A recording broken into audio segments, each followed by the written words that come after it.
So భవ్య అలాగే వైష్ణవి వీళ్ళిద్దరూ ఎక్కడైతే మృతి చెందారో ఆ స్పాట్కి నిన్న మీరు కూడా రావడం జరిగింది. అక్కడున్న వంట చేసే వాళ్ళతో కానీ క్లీన్ చేసే వాళ్ళతో కానీ కూడా మీరు మాట్లాడడం జరిగింది. తర్వాత మీరు కలెక్టర్ గారిని కూడా కలిశారు, మీ మహిళా సంఘాలని. సో వాటి గురించి అలాగే ఒకరు చెప్పే విషయాలు కూడా, అంటే ఒక్కొక్కరు చెప్పే కథనం కూడా కొన్ని చాలా డిఫరెన్స్ కనిపిస్తుంది. ఒకరు చెప్తుంటే ఒకరు చెప్తున్నారు. అవును, భిన్న కథనాలు ఉన్నాయి. కానీ ఒక కథనం మట్టుకు అందరూ ఒకటే చెప్తున్నారు. ఏంటి అంటే ఆ పిల్లలు ఏదో వేరే పిల్లలతోటి మిస్బిహేవ్ చేశారు, వేరే పిల్లలు అందువల్ల కౌన్సిలింగ్ జరిగింది అనేది మట్టుకు అందరూ చెప్తున్నారు. అసలు స్కూల్లో కౌన్సిలింగ్ జరిగిందంట, ఇక్కడికి వచ్చాక కౌన్సిలింగ్ జరిగిందంట. వీళ్ళు కూడా చెప్తున్నారు కదా మేడం, శైలజ మేడం మంచిదని. ఈ పిల్లలు ఆ లెటర్లో శైలజ మేడం మంచిదని చెప్తున్నారు. ఇక్కడ వీళ్ళు స్టూడెంట్స్, డిగ్రీ స్టూడెంట్స్ కూడా అట్లానే చెప్తున్నారు. అలాగే చెప్తున్నారు, అట్లాగే చెప్తారు, చెప్పిస్తారు కదా. చెప్పించడం ఎంతసేపు? డిగ్రీ స్టూడెంట్స్కి ఏం పని అసలు అక్కడ? అసలు డిగ్రీ స్టూడెంట్స్ ఆమెకు సంబంధించి లేరు. వాళ్ళ వార్డెన్ వేరే ఉంది, వాళ్ళ వంటోళ్ళు బీసీ హాస్టల్ ఇంకోటి ఉంది, ఓన్లీ బీసీ హాస్టల్. అది ఇంటర్మీడియట్ టు డిగ్రీ హాస్టల్, అది డిగ్రీ పిల్లల కోసం. వాళ్ళ వార్డెన్ వేరు, వాళ్ళ వంటలు వేరు, వాళ్ళ వ్యవహారం వేరు, మొత్తం అది వేరు. ఇది ఎస్సీ ఎస్టీ బీసీ హాస్టల్. ఇది ఫస్ట్ క్లాస్ నుంచి 10th క్లాస్ వరకు ఇది. అయితే ఇదే హాస్టల్లో చదువుకున్న ఒక అమ్మాయి, అక్కడ అమ్మాయి డిగ్రీ చదువుతుందంట. ఆ అమ్మాయిని మటుకు అక్కడ కాపలాగా పెట్టారు. ఎవరు వచ్చినా, ఎవరు వెళ్ళినా, ఎవరు మాట్లాడినా అన్నీ వినటం. ఎవరు ఇంటర్వ్యూ ఇస్తున్నా కూడా అక్కడే నుంచి అన్నీ వింటూనే ఉంది ఆ అమ్మాయి.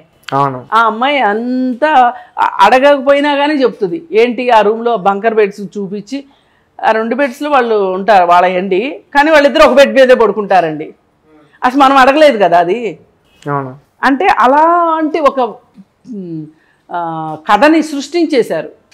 ఓకే, ఆ కథని సృష్టించేసేసి ఇలా చేయడం వెనకమాల ప్రయోజనం ఎవరిది అని ఆలోచిస్తే, ఇప్పుడు ఈ ఆంజనేయులు అనేవాడు 2 నెలల క్రితం అక్కడున్న వంట చేసే అమ్మాయితోటి ఫ్రెండ్షిప్ చేస్తూ ఉంటే ఈ పిల్లలే డైరెక్ట్గా చూసి చెప్పారు ఆమెకి, శైలజ మేడంకి.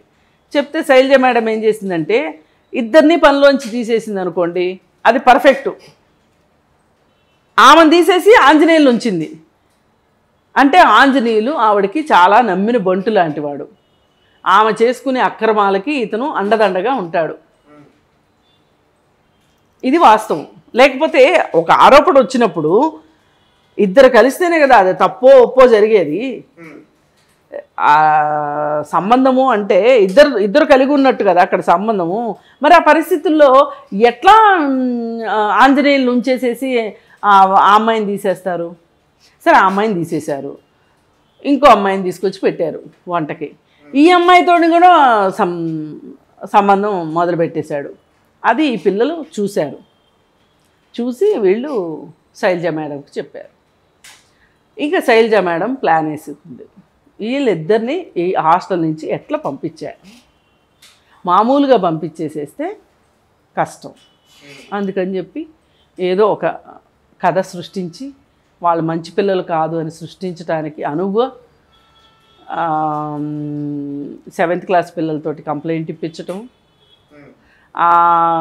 అలాగే కౌన్సిలింగ్లు జరగటం. కౌన్సిలింగ్లు అయిన తర్వాత మళ్ళీ తన మీద అనుమానం రాకుండా ఉండటం కోసం ఆ 7th క్లాస్ స్టూడెంట్స్ వాళ్ళ పేరెంట్స్ తోటి ఫోన్ చేపించి ఈ పిల్లలకు సారీ చెప్పించింది వార్డెను. ఇప్పుడు వీళ్ళే ఆరోపణలు ఎదుర్కొంటున్నప్పుడు నీ మీద వచ్చిన ఆరోపణలు తప్పమ్మా, పొరపాటు అని చెప్పేసేసి అందరితో ఆపుతారు.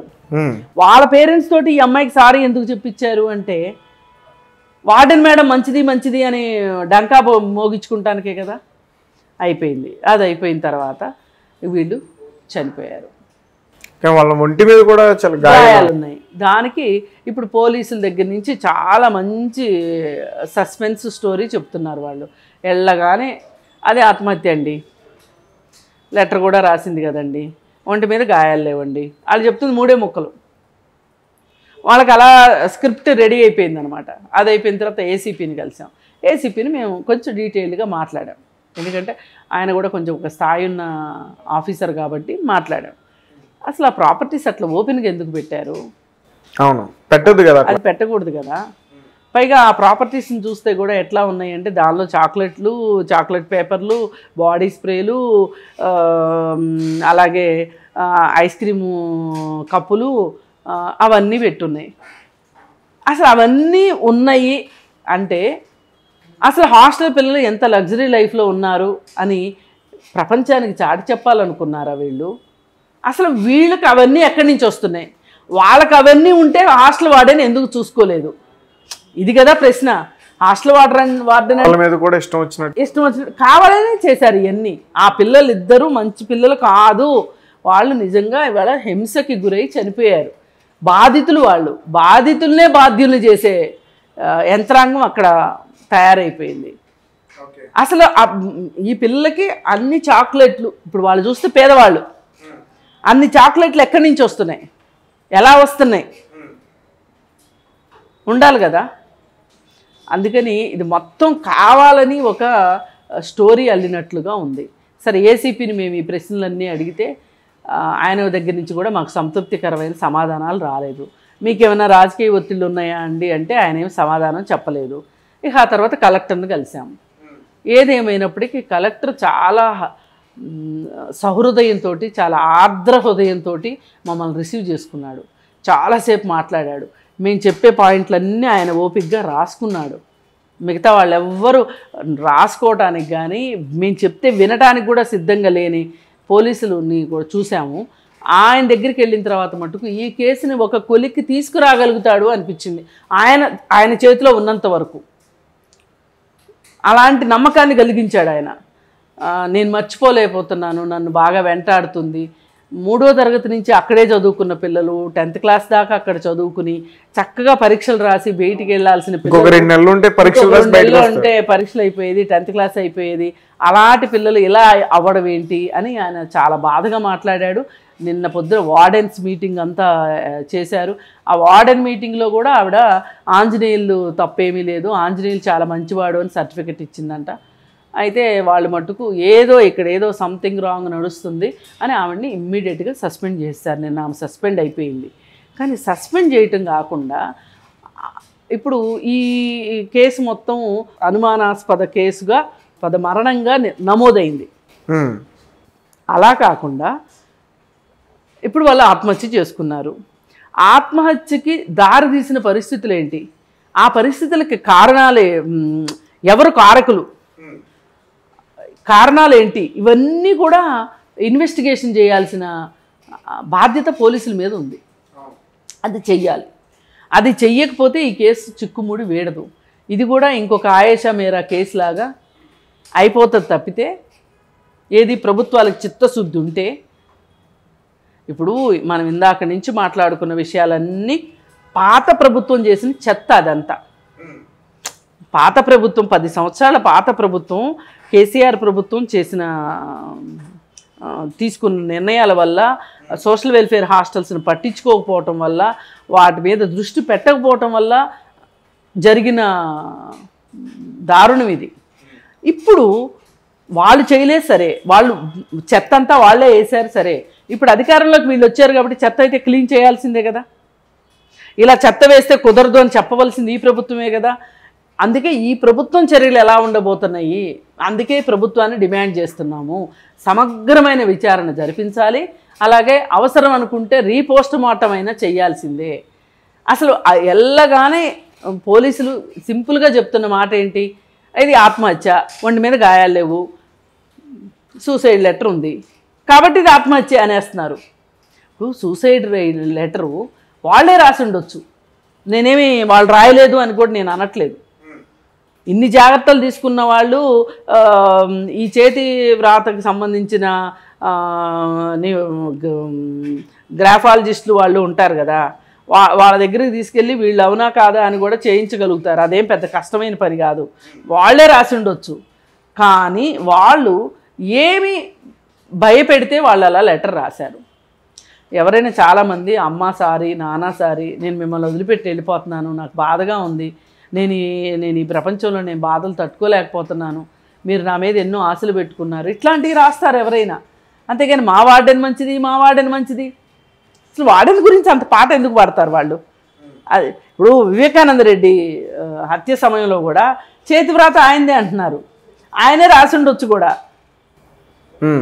కానీ బలవంతంగా రాయిస్తే రాయకుండా ఎందుకుంటారు? ఇప్పుడు మీ మీద గన్ను పెడతానండి, నేను చెప్పినట్టు చేయరా మీరు? చేస్తాం అంతే. వాళ్ళను కూడా ఏం భయపెట్టారు. ఇంకా అక్కడికి వెళ్తే మనకి తెలిసిన విషయాలు ఏంటంటే, సాయంత్రం 5:30కి కౌన్సిలింగ్ అయిన తర్వాత ఈ శైలజ ఈ పిల్లలిద్దరినీ తీసుకొని అదే ఆంజనేయుల ఆటోలో బయటికి వెళ్ళింది. 7:30కి వెనక్కి వచ్చింది. ఆ వెనక్కి వచ్చేప్పుడు శైలజ మేడం రాలేదు, ఈ పిల్లలే వచ్చారు. ఆ తర్వాతే ఇది జరిగింది. అసలు ఈ 2 గంటలు పిల్లలు ఎక్కడికి వెళ్ళారు? శైలజ ఎక్కడికి వెళ్ళింది? ఏం భయపెట్టారు వీళ్ళు? ఇప్పుడు ఆ లెటర్ అక్కడే ఉంది, అది ఒకళ్ళు రాశారు, 2 సంతకాలు పెట్టారు. ఏ కోణంలో ఆలోచించినా సరే ఇది ఆత్మహత్యగా లేదు. ఒకవేళ ఆత్మహత్య అనుకుంటే కూడా ఆత్మహత్యకి దారితీసిన పరిస్థితుల గురించి సమగ్ర విచారణ చెయ్యకపోతే ఆ చనిపోయిన వాళ్ళకి న్యాయం జరగదు. అవును.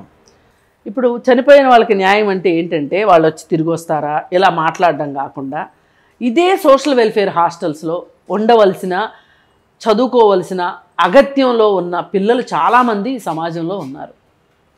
మరి అలాంటి పిల్లల తల్లిదండ్రులు ఏం ఆలోచిస్తారు? మన పిల్లల్ని అక్కడికి పంపిస్తే మన పిల్లలు ఏమైపోతారని భయపడతారు కదా. వాళ్ళు చదువులు ఆపేస్తారు కదా. ఇప్పుడు 18 ఏళ్లలోపు పెళ్ళిళ్ళు జరిగేదే ఎందుకు? వీళ్ళకి చదువు పంపించడానికి వాళ్ళ దగ్గర ఓపిక ఉండదు. అందుకని ఎవరో ఒక అయ్యే చేతిలో పెట్టేద్దాం అనుకుంటారు. అందుకే కదా బాల్య వివాహాలు జరిగేది. మరి బాల్య వివాహాల నిరోధక చట్టం మనం పక్క నుంచి పెట్టుకుని బాల్య వివాహాలకి దోహదపడే పరిస్థితుల్ని మనం తప్పించుకోకుండా బాల్య వివాహాలను ఆపలేము. బాల్య వివాహాలను ఆపాలి అంటే దానికి తగ్గ జాగ్రత్తలు తీసుకోవాలి, దానికి తగ్గ చర్యలు చేపట్టాలి.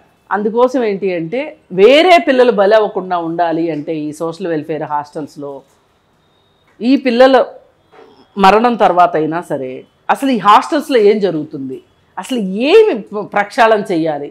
ఈ సోషల్ వెల్ఫేర్ వ్యవస్థ మొత్తం భ్రష్టు పట్టిపోయింది. ఇక్కడ మొత్తం పంది కొక్కుల్లాగా డబ్బులు తినేవాళ్ళు ఎక్కువైపోయారు. వార్డెన్స్ కావచ్చు, సోషల్ వెల్ఫేర్ ఆఫీసర్స్ కావచ్చు, ఎవరైనా సరే. మరి అలాంటి వాళ్ళని మీద చర్యలు తీసుకోవాలి. అసలు ఈ సోషల్ వెల్ఫేర్ వ్యవస్థని ప్రక్షాళన చెయ్యాలి అంటే చేయగలిగిన పార్టీ కాంగ్రెస్ పార్టీ అని నేను నమ్ముతున్నా. ఎందుకంటే అసలు ఈ సోషల్ వెల్ఫేర్ వ్యవస్థను తీసుకొచ్చిందే వాళ్ళు.